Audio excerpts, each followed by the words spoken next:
They say good fences make good neighbors. But sometimes, no wall is thick enough to protect you from what lives next door. Jamie was 27 when she moved into her Brooklyn apartment. It was small, with creaky floors and peeling paint, but affordable and quiet. The kind of place where nothing ever seemed to happen. Just what she wanted. Only one thing felt off. Apartment 6B. It was right next to hers, but always dark, always silent.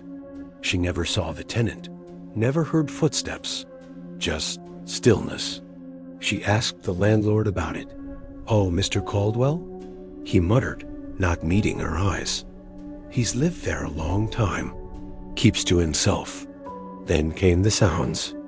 Every night at exactly 3:12 a.m., Jamie would wake up to this faint scraping like something heavy being dragged across the floor. From 6B, she thought it was furniture at first. But it happened every night, same time, same rhythm. And then came the note. She found it one morning slid under her front door. 3 words scribbled in black ink. "Stop watching me." Jamie hadn't watched anyone. She didn't even know what the man looked like. But now, she felt like she was the one being watched. A few days later, the smell began. It came through the walls, through the vents. Foul, like rotting meat. She called maintenance. They checked everything in her unit, nothing. Then one whispered, "It's probably coming from 6B. Jamie asked, "Shouldn't we check on him?" They just exchanged glances and walked away. That night, she slipped a compact mirror under the door of 6B, just to look inside. She saw darkness, but then movement. A figure, sitting perfectly still in a chair, facing the door, as if waiting.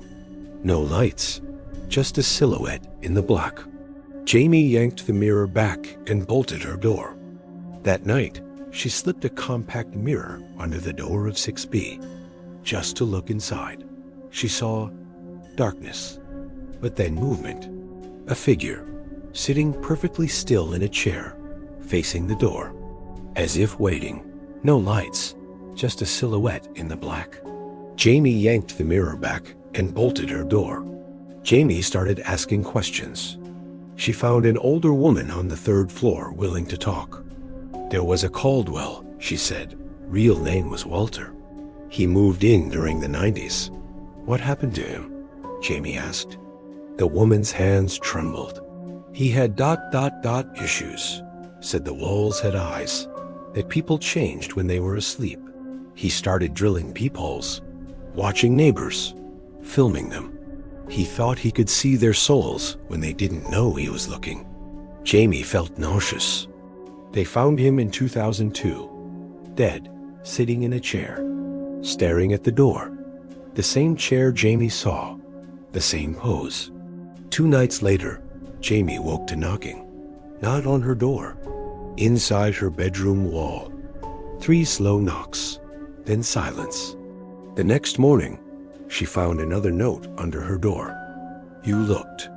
Now he sees you. She checked her security cam footage.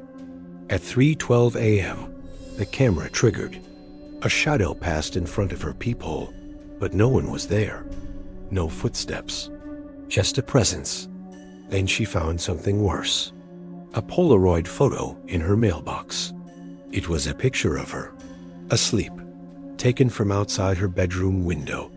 She lived on the 3rd floor. Jamie left the next day. She packed what she could, moved states, changed her phone number, her job, everything. But the story didn't end. 6 months later, she found a note under her windshield in a grocery store parking lot. Stop watching me. No signature, no return address. And once in a while, when the house is silent, she hears 3 knocks in the walls. Apartment 6B is still there, locked, unrented. But tenants say they still hear sounds. Dragging, knocking, sometimes notes. Maybe it was never just Mr. Caldwell. Maybe it's the apartment. Maybe it wants to be seen. So if you ever catch yourself staring at the door next to yours, ask yourself, what if someone is staring back? Subscribe for more true human horror. And remember, don't look too long. It might look back